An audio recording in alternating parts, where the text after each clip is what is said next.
everyone. Today we're going to be making a really yummy saffron biscotti. Now in Sweden it's very common to use saffron in baking at Christmas time. I think it's because it's a very rare and expensive spice, so it's nice to use at Christmas, because at Christmas time you want everything to be a bit special. So there might be some of you who've never used it in baking before. You might have seen it more in cooking, like paella for example. But it's really nice to use in biscuits and buns. Personally, I love it. And this biscotti is really simple to make. I'm not sure actually if you could call it a proper biscotti because it has butter in it, and I think usually biscotti doesn't have butter. But it's a similar way to bake it. The fact you bake it in the oven for a bit and then cut it up and then bake it again. So they become nice and crunchy. Now, so I've turned the oven on 175 degrees Celsius. And in this saucepan here, I've melted 100 grams of butter with half a gram of saffron. And usually when you buy saffron, it comes in a little bag or a little container with half a gram. So you don't need, usually you won't need to measure it yourself. And I just put this into a bowl.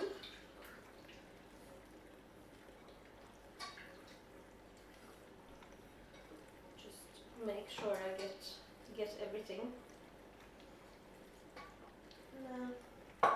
And then I add 2 eggs to this.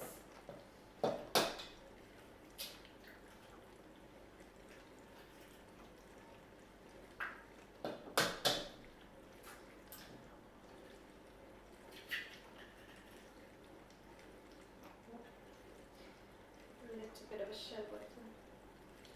Now, and then you just mix this around. So you don't need to use electric whisk for this. A hand whisk will be fine.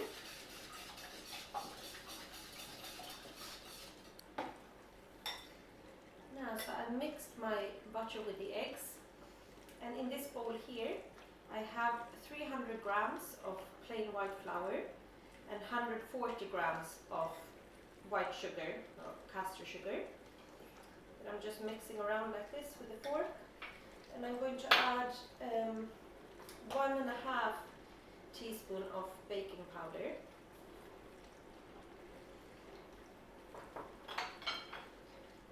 And just mix it.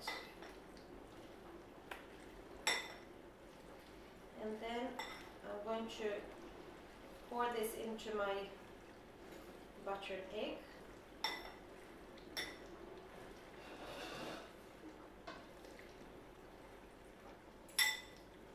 And then I mix it using a spatula.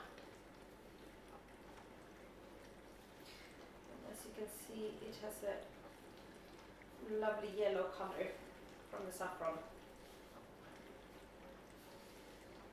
And it smells really nice too. Now, so I mix my dough together. It's lovely and shiny. And I actually want to add some pistachio nuts to this. You can add almonds as well, or you can leave it plain.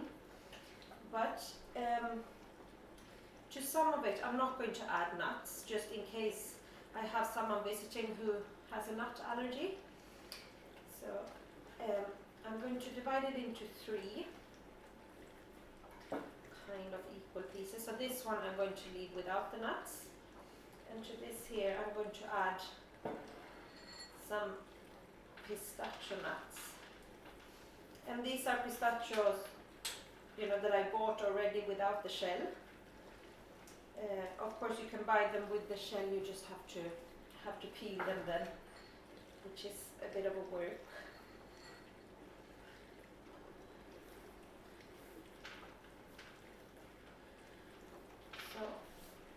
I had 50 grams of pistachio nuts. I'm not sure if I might use.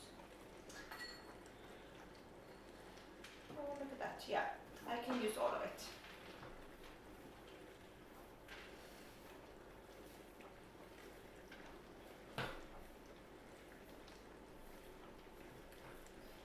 And then I'm going to divide this into two as well. Then what you do, you might, if it's very sticky, you can just add a little bit of flour to the surface. And then you're just going to roll it out like this.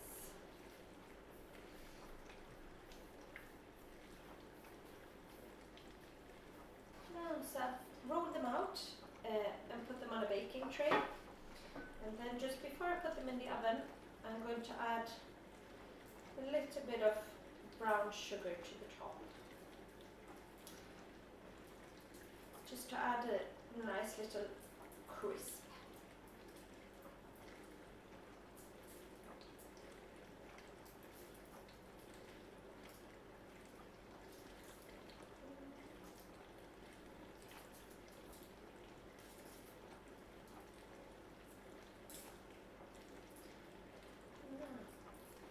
And then I'm going to bake it in the middle of the oven on 175 degrees for about 25 minutes. And then we're going to take them out and cut them and then bake them for another 10 minutes or so. Now, so I baked the biscotti for 25 minutes. It has a lovely light brown color. And while it's still warm, I'm going to cut it or slice it.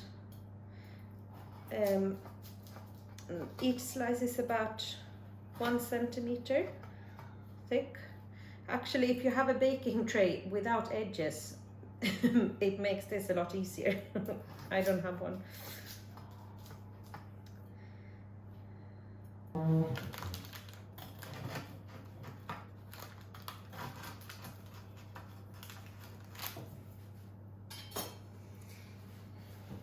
Now, so I've sliced them all. That wasn't the easiest to do with the big belly. And then you just take them apart and place them with this side up.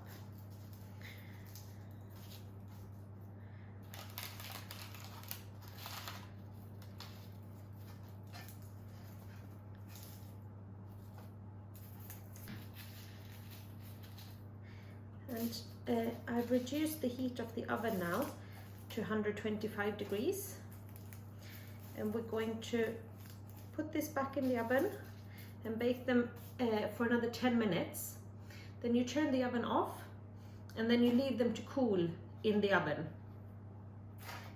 So they become kind of nice and crunchy then. So that's all. Now the biscotti is done. And I'm just putting it into a tin. Before you do, make sure it's completely cooled down, because if the biscotti is still a bit warm, then it will just soften in the tin, and you don't want that. You want a nice crunchy texture. And also, if you did like me, that some of them have nuts and some don't, just make sure you don't mix them, because you don't want to give someone with a nut allergy a nasty surprise. And these ones will last in a tin for a few weeks, you know, but if you keep opening and closing, then might be a bit less, or they might just go a bit soft. They freeze really well as well, and you can of course put them in a nice little gift bag and give them away to someone. They make a great gift. I hope you enjoyed, and I'll see you again tomorrow. Bye.